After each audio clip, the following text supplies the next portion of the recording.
96 বছরের ফুটবল বিশ্বকাপের ইতিহাসে এই প্রথমবার বিশ্ব র্যাঙ্কিংয়ের প্রথম 4টি দলই সেমিফাইনাল খেলবে।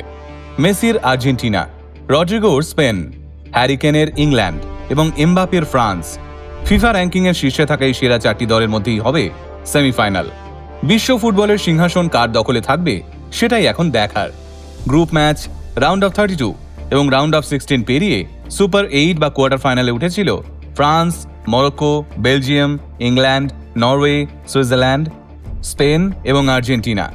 এরপর ফিফা র্যাঙ্কিংয়ের শীর্ষে থাকা আর্জেন্টিনা কোয়ার্টার ফাইনালে সুইজারল্যান্ডকে 3-1 গোলে হারিয়ে সেমিফাইনালে নিজেদের স্থান দখল করে নিয়েছে।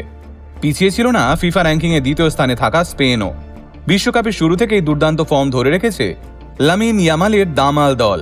তারা বেলজিয়ামকে 2-1 গোলে পরাজিত করে সেমিফাইনালের টিকিট আগেই কেটে নিয়েছিল। আর ফিফা র্যাঙ্কিংয়ের তালিকায় তৃতীয় স্থানে থাকা ফ্রান্স ইতিমধ্যেই আরেকটা রেকর্ড গড়ে ফেলেছে। ব্রাজিল এবং জার্মানির পর ফ্রান্সই হলো একমাত্র দল যারা পরপর 3টে ওয়ার্ল্ড কাপ সেমিফাইনাল খেলছে।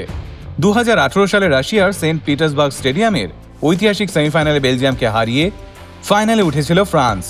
ফাইনালে ফ্রান্সের বিপক্ষে ছিল সেই বছরের অন্যতম ভয়ঙ্কর টিম ক্রোয়েশিয়া।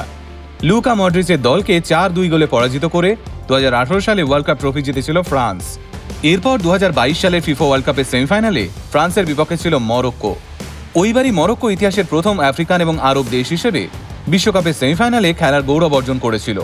কিন্তু সেবারও ফ্রান্সের কাছে 2-0 গোলে হেরে সেমিফাইনাল থেকে পত্রপাঠ বিদায় নিতে হয়েছিল মরক্কোকে।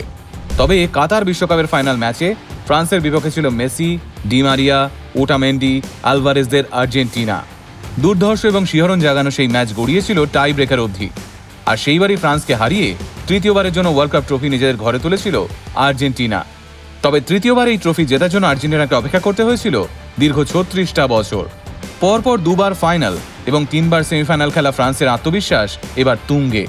এছাড়াও ফ্রান্সের আক্রমণ ভাগে থাকা এমবাপে এবং ডেম্বেলে এখন চূড়ান্ত ফর্মে রয়েছে। আর তাদের ব্যাকআপ দেওয়ার জন্য রয়েছে সালিভা, এরান্দেজ, কুন্দে এবং রাবিওর মতো দুঁদে খেলোয়াড়রা। এরপর আসে ফিফা র্যাঙ্কিংয়ের 4 নম্বরে থাকা ইংল্যান্ড। হালান্ডের নরওয়ে প্রথম দিকে এগিয়ে থাকলেও প্রথমার্ধের ইনজুরি টাইম অর্থাৎ অ্যাডেড টাইমে জুড বালিংহাম 1 গোল দিয়ে ইংল্যান্ডকে সমতায় ফেরান। শেষমেশ 2-1 গোলে নরওয়েকে হারিয়ে সেমিফাইনালে পৌঁছে যায় ইংল্যান্ড।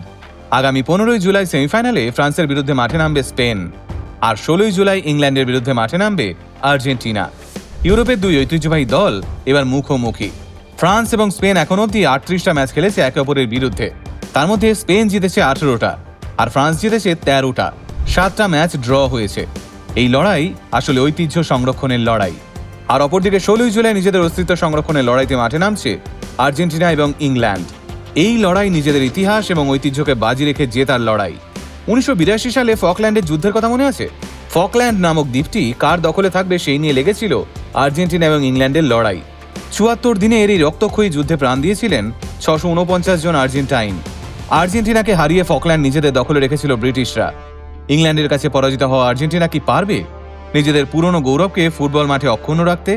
শুধু কি তাই, লাতিন আমেরিকার ফুটবল ঐতিহ্যকে কুস্তি বলে দাগিয়ে দেওয়া ইউরোর ফার্স্ট বেঞ্চারদের কাছে এখন স্রেফ একটাই দেওয়াল, আর্জেন্টিনা। হয় এই দেওয়াল ভাঙবে, নয়তো এই দেওয়ালেই লেখা হবে লাতিন আমেরিকান ফুটবলের নতুন ইতিহাস। আর এইবার বলুন তো, আপনারা সেমিফাইনালে কে কোন দলকে সাপোর্ট করছেন? কমেন্ট বক্সে নিজেদের পছন্দের টিমের নাম জানাতে ভুলবেন না কিন্তু।